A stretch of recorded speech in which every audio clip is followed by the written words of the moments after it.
Smash Bros. Ultimate is a masterpiece of a game, and I see many people talking about it online, as they should. I mean, it just came out, and it is Nintendo's biggest game of the year by far. However, what is, in my opinion, the biggest new addition to Smash Ultimate isn't getting talked about pretty much at all. And I think that's because it partially has a really negative stigma around it, which is pretty bad, because honestly, this is my favorite part of Smash Ultimate, and if you haven't guessed by now, it is the Spirits mode. Now, unfortunately, my capture card is being dick bupkis and not working with my new computer setup. I'll set it up soon, I'll fix it, I swear. But for now, just enjoy some direct footage. Anyway, what is so good about Spirits? Why am I so happy about this mode that others aren't even talking about? Well, let me explain. Ever since Nintendo started making Switch games with Mario Odyssey and Breath of the Wild and the 2017 big games, they've had a philosophy. Since the Switch is a hybrid console and should be able to take handheld play and console play, you should be able to sit down with their big games and get immersed in them and play for hours and hours on end. Smash Bros, you can do that. You've always been able to do that. But they also want you to be able to just get little bite-sized chunks. Think the fact that there were so many moons scattered around in Odyssey that you could just pretty much collect at least a couple if you were even on for only 5 minutes. Same thing with shrines in Breath of the Wild. And now spirits in Smash. Sure, you could have always just done a normal Smash battle, but if you're alone and can only play for a couple of minutes, what's good about just playing the computer once? Sure, you could always start something like All-Star mode, but why if you're just gonna have to leave? See, people dislike spirits because they essentially replaced trophies.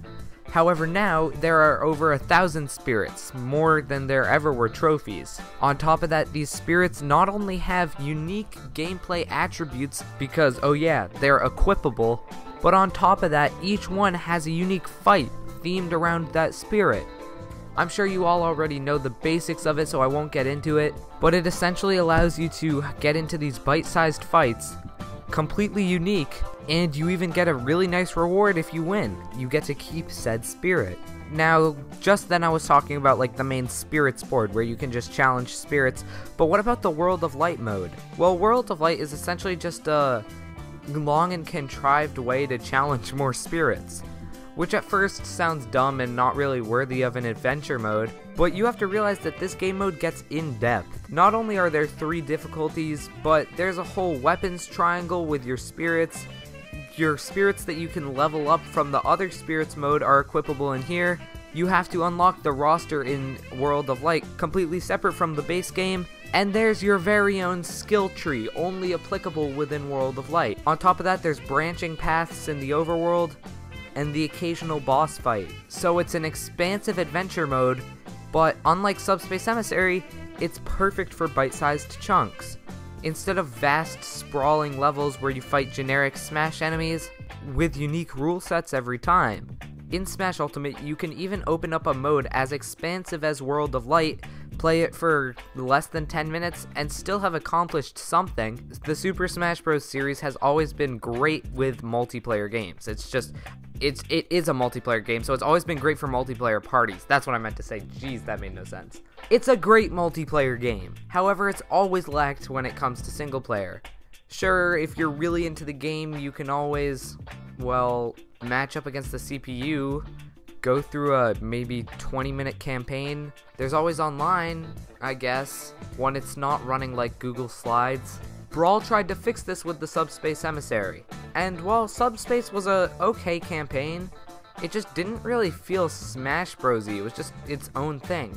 With World of Light, Nintendo has struck the perfect balance, in my opinion, of short bite-sized challenges that fit the Switch's nature, an adventure mode that definitely feels like its own thing but is still connected to the base game, and a myriad of other single-player modes such as Multi-Man Smash, that Super Smash Bros. Ultimate not only has enough multiplayer content, but a vast amount of single-player content to keep you busy as well. That is why Spirits mode is so essential in Smash Ultimate. It provides the much-needed pillar of single-player content that's especially useful on the Nintendo Switch. Thank you guys so much for watching. Sorry if the videos are lackluster up until the end of the year. I've got big plans for 2019, however, I need a couple of things that will be arriving before 2019, so the videos are going to be kind of lackluster until then, but trust me, we got big plans for 2019. I'm Thomas from the Switch Stop, signing off. Peace.